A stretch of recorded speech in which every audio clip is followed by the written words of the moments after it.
ও নমস্তে সকলকে।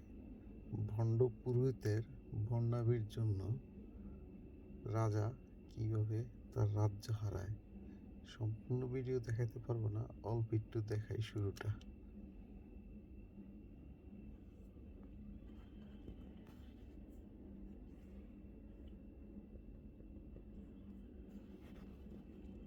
রাজা একদিন সকালবেলা খবর পেল যে সমুদ্র পাড়ে কিছু একটা ঘটনা ঘটছে। তো সমুদ্র পাড়ে এসে দেখে অনেক মানুষ মরে আছে, পড়ে আছে। তো রাজা দেখতেছে হঠাৎ একটা ঘোড়া এসে দাঁড়াইস, সব মানুষ মরা, তাদের গায়ে বিভিন্ন চিহ্ন টিহ্ন, মনে করছে কোনো রোগ টোগে মারা গেছে কিনা।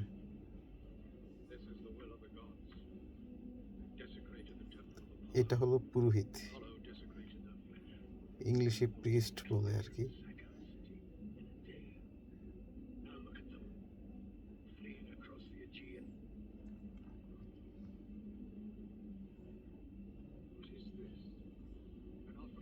বলতেছে এটা কি?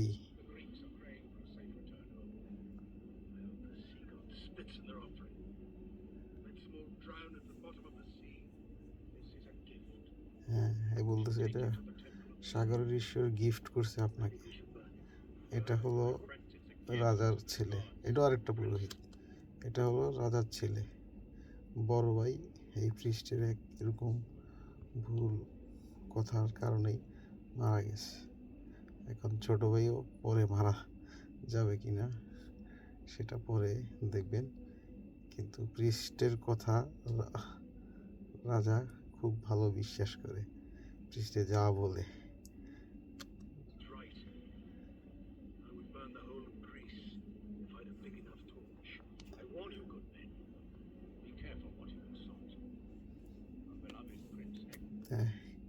ওই রাজার মন্ত্রী আর ছেলে এটা পোড়াই দিতে বলতেছে, কিন্তু এটা পোড়াই দিতে বলাতে পৃষ্ঠ তাদেরকেও ভয় দেখাচ্ছে।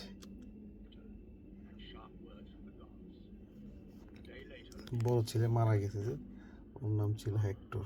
বলতেছে হেক্টরের আশীর্বাদ স্বরূপ এমন কিছু একটা ওনাকে ঈশ্বর পাঠাইছে, সাগরের ঈশ্বর, সাগর দেবতা। এখন এটাকে গ্রামে নিয়ে যাবে, রাজ্যে। এই রাজ্যে নিয়ে আসছে, রাজ্যে নিয়ে আসছে মন্দিরে রাখার জন্য প্রিস্ট বলছে, এটা রাজ্যে নিয়ে আসছে। এখন সবাই মিলে খুব আনন্দ ফুর্তি করবে। ইংলিশ তো, তাই বাংলা বলতেছি, রাগ করেন না। যারা দেখছেন এই মুভিটার নামটা কেউ বুঝলেন না, আসলে সম্পূর্ণ মুভিটা দেখলে এত কিছু বুঝবেন না। এই অংশটা একটু দেখাইলাম যে ভণ্ড পুরোহিতদের কথা শুনলে কী হয়। এই যে পূজা টুজা শুরু করে দিচ্ছে, নাচানাচি করতেছে, সাগর দেবতার উপহার, সাগর ঈশ্বরের। এখন দেখেন, এখন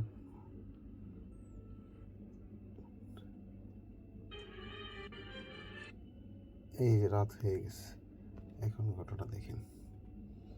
ভণ্ড পুরোহিতের কথা শুনে কি অবস্থা হইল। এই দেখছেন ঈশ্বর জায়গা উঠতেছে ঘোড়ার ভিতর থেকে। এই ঈশ্বরগুলা এখানে লুকায় ছিল এই রাজ্যে ঢোকার জন্য, তাদের এই বুদ্ধি।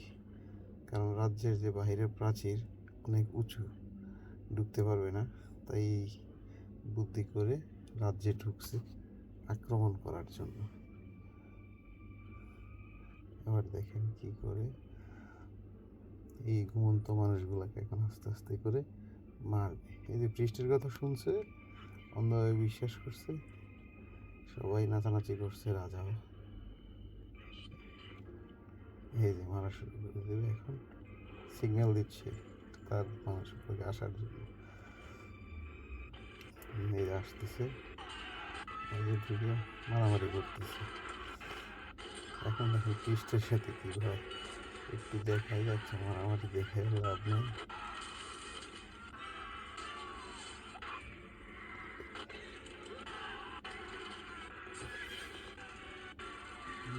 সব পাইয়া ফেলাচ্ছে রাজার মূর্খামির কারণে আর পৃষ্ঠের মিথ্যা কথার কারণে।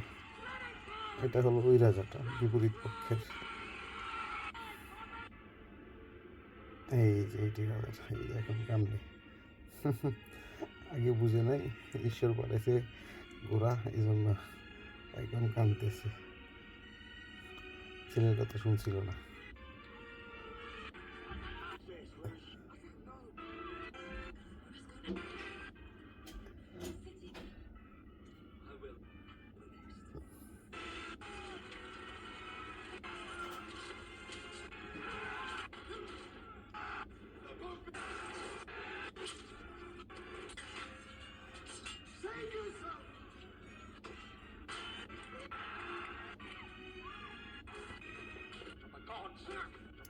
আক্রমণ করতে করতে এখন মন্দিরের ভিতরে আসছে।